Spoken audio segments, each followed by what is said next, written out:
मित्रों नमस्कार। बड़ी सोच का बड़ा जादू पुस्तक के अब तक हम 3 लेसन पूरे कर चुके हैं। पहला लेसन, विश्वास कीजिए कि आप सफल हो सकते हैं और आप हो जाएंगे। दूसरा लेसन, बहाना साइटिस का इलाज कराइए, यह असफलता की बीमारी है। तीसरा लेसन, विश्वास जगाइए, डर भगाइए। अब मित्रों, आज हम चौथा लेसन शुरू करने जा रहे हैं। इसका टाइटल है बड़ा कैसे सोचें। और मित्रों, हमारा भाग नंबर 11 है, तो चलिए शुरू करते हैं। बड़ा कैसे सोचें, लेसन 4। हाल ही में मैंने एक बड़ी औद्योगिक कंपनी के रोजगार विशेषज्ञ से चर्चा की। यह विशेषज्ञ हर साल 4 महीने कॉलेजों में जाकर वहां प्रतिभाशाली सीनियर छात्रों को अपनी कंपनी के जूनियर एग्जीक्यूटिव प्रशिक्षण कार्यक्रम के लिए चुनती थी। उसकी बातों से लगा जैसे वह छात्रों के रवैये से निराश थी।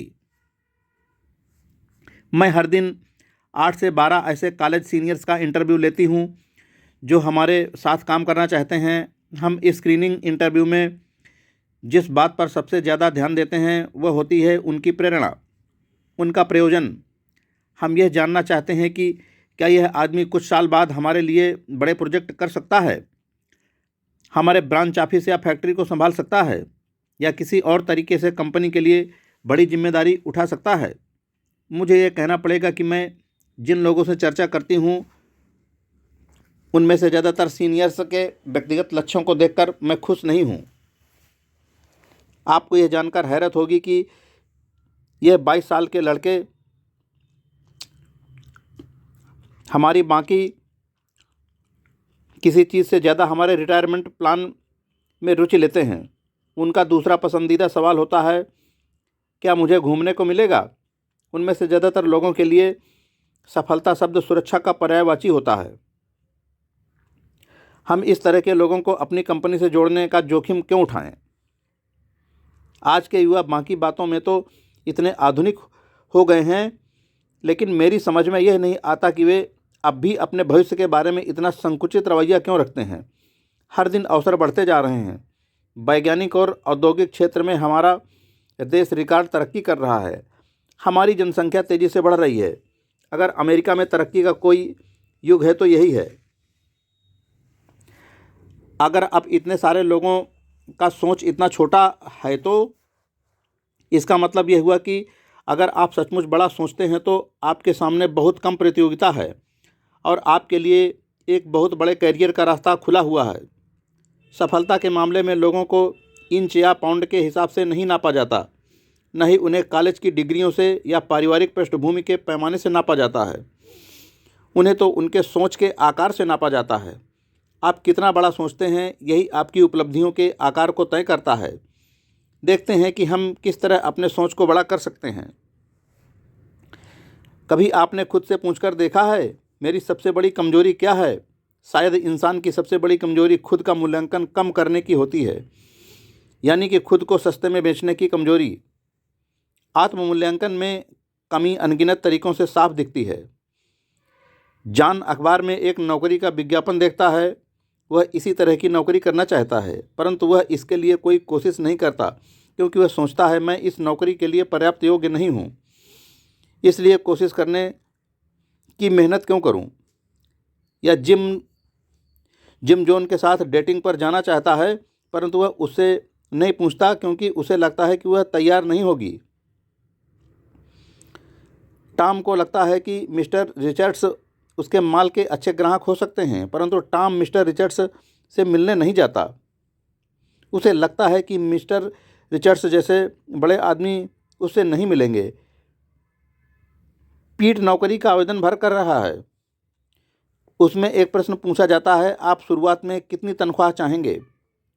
पीट एक छोटी सी रकम लिख देता है क्योंकि उसे लगता है कि वह इससे ज़्यादा तनख्वाह के योग्य नहीं है, जबकि वह इससे ज़्यादा तनख्वाह पाना चाहता है। हजारों सालों से दार्शनिक हमें यही अच्छी सलाह देते आ रहे हैं, खुद को जानें, परंतु ज़्यादातर लोग इस सलाह का मतलब यह निकालते हैं कि खुद के नकारात्मक पहलू को जानें। ज़्यादातर आत्ममूल्यांकनों में लोग अपनी गलतियों, कमियों, अयोग्यताओं की लंबी सी मानसिक सूची बना लेते हैं। हमें अपनी कमियां पता हों, अच्छी बात है। इनसे हमें यह पता चलता है कि हमें इन क्षेत्रों में सुधार करना है। परंतु अगर हम सिर्फ अपने नकारात्मक पहलू को ही जान पाएँ तो हम परेशानी में फंस जाएंगे, हमारा मूल्य अपनी नज़रों में कम हो जाएगा। यहाँ एक अभ्यास दिया गया है जिससे आप अपने सच्चे आकार को नाप सकते हैं। मैंने इसे एग्जीक्यूटिव्स और सेल्स पर्सनल के अपने प्रशिक्षण कार्यक्रमों में आजमाया है। यह वाकई काम करता है। पहला नंबर, अपने 5 प्रमुख गुणों को तय कीजिए। किसी निष्पक्ष दोस्त की मदद लीजिए, जैसे आपकी पत्नी, आपका सीनियर, आपका प्रोफेसर, कोई समझदार आदमी जो आपको सच्ची राय दे सके। गुणों के उदाहरण हैं शिक्षा, अनुभव, तकनीकी योग्यता, हुलिया, संतुलित घरेलू जीवन, रवैया, व्यक्तित्व, लीडरशिप की योग्यता। हर गुण के सामने दूसरा नंबर, हर गुण के सामने अपने उन 3 परिचित व्यक्तियों के नाम लिख लीजिए जो बेहद सफल हैं, परंतु उनमें यह गुण उतनी मात्रा में नहीं है जितनी मात्रा में यह गुण आप में हैं। इस अभ्यास को पूरा कर लेने पर आप पाएंगे कि आप किसी न किसी बात में कई सफल लोगों से आगे हैं। ईमानदारी से आप एक ही निष्कर्ष पर पहुंच सकते हैं, आप जितना सोचते हैं आप उससे बड़े हैं। इसलिए आप अपने सोच को भी अपने असली आकार के हिसाब से बना लें। उतना ही बड़ा सोचें जितने बड़े आप हैं, और कभी खुद को सस्ते में न बेचें।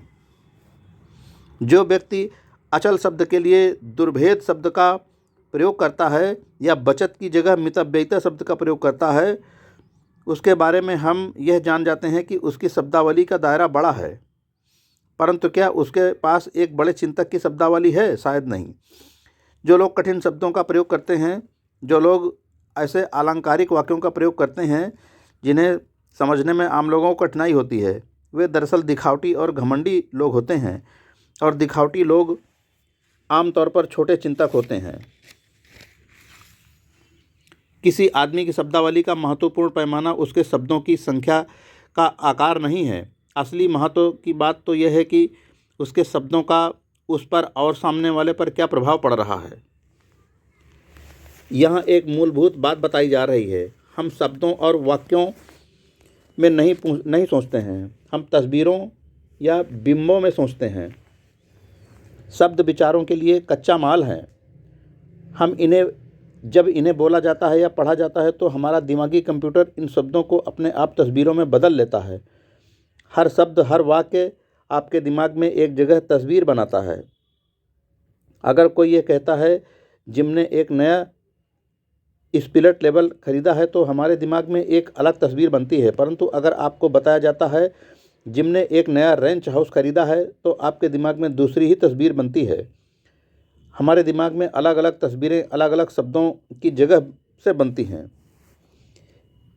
इसे इस तरीके से समझें, जब आप बोलते हैं या लिखते हैं तो आप एक तरह से दूसरे लोगों के दिमाग में फिल्में दिखाने वाले प्रोजेक्टर का काम कर रहे हैं, और आप जिस तरह की फिल्म दिखाएंगे सामने वाले पर आपका प्रभाव वैसा ही पड़ेगा। मान लीजिए आप लोगों को यह बताते हैं, मुझे यह बताते हुए दुख हो रहा है कि हम असफल हो गए हैं। इस वाक्य का लोगों पर क्या असर होगा? वे लोग इन शब्दों में हार और निराशा और दुख के चित्र देखेंगे जो असफल शब्द में छुपे हुए हैं। इसके बजाय अगर आप कहते हैं यह रहा एक नया उपाय जिससे हम सफल हो सकते हैं, तो इससे उनका उत्साह बढ़ जाएगा और वे एक बार फिर कोशिश करने के लिए तैयार हो जाएंगे। मान लीजिए आप कहते हैं हमारे सामने एक समस्या है। ऐसा कहने पर दूसरों के दिमाग में आप एक ऐसी तस्वीर बना देंगे जो सुलझाने में मुश्किल और अप्रिय होगी। इसके बजाय ये कहिए हमारे सामने एक चुनौती है, और इस वाक्य से आप एक ऐसी मानसिक तस्वीर बना देते हैं जिसमें आनंद है, खेल है, करने के लिए कुछ अच्छा है।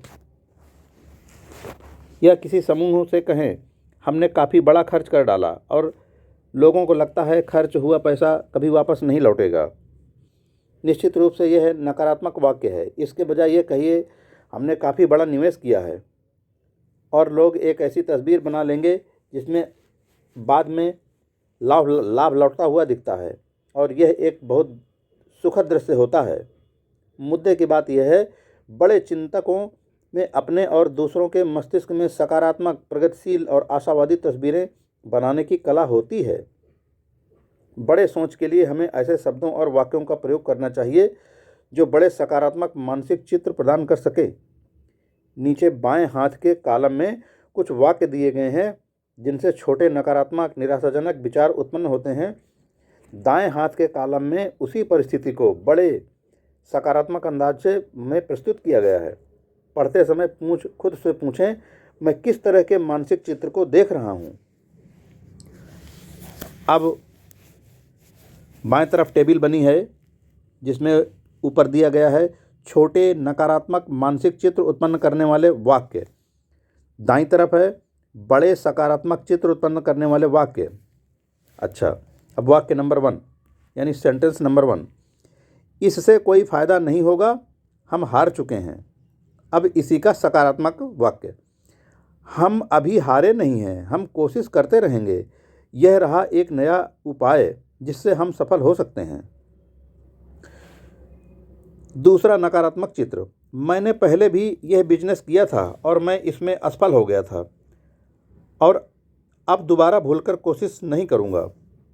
इसी का सकारात्मक चित्र उत्पन्न करने वाला वाक्य, मैं एक बार इसमें ज़रूर असफल हुआ था परंतु उसमें गलती मेरी ही थी। अब मैं एक बार फिर कोशिश करके देखूंगा और उस गलती को नहीं दोहराऊंगा।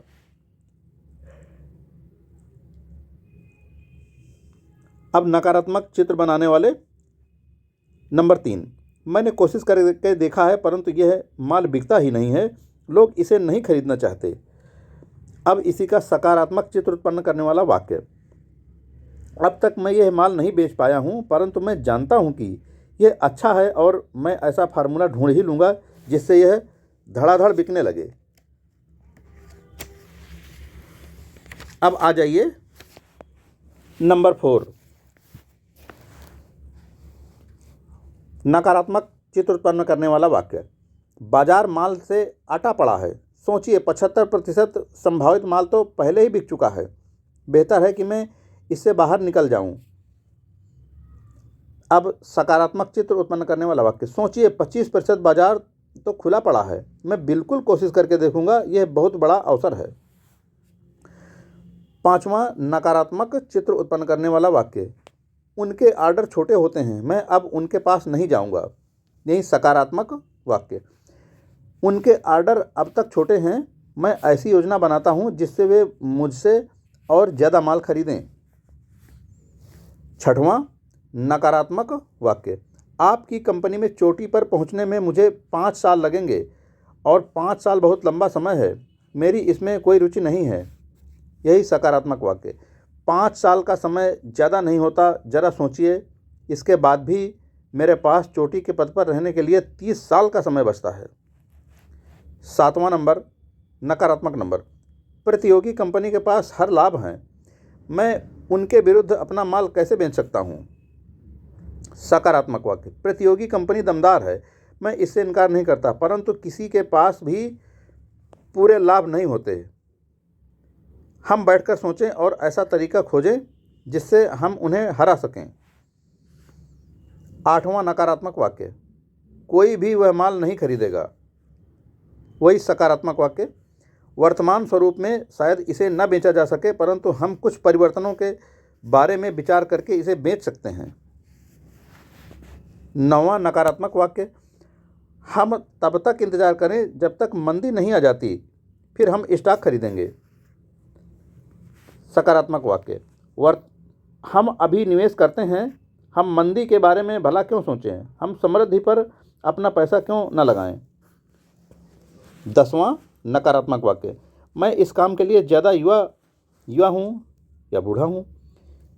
सकारात्मक वाक्य, युवा बूढ़ा होना एक फायदे की बात है। 11वां नंबर नकारात्मक नंबर, यह उपाय सफल नहीं होगा, मैं यह साबित कर सकता हूँ। चित्र, अंधेरा, उदासी, निराशा, दुख, असफलता।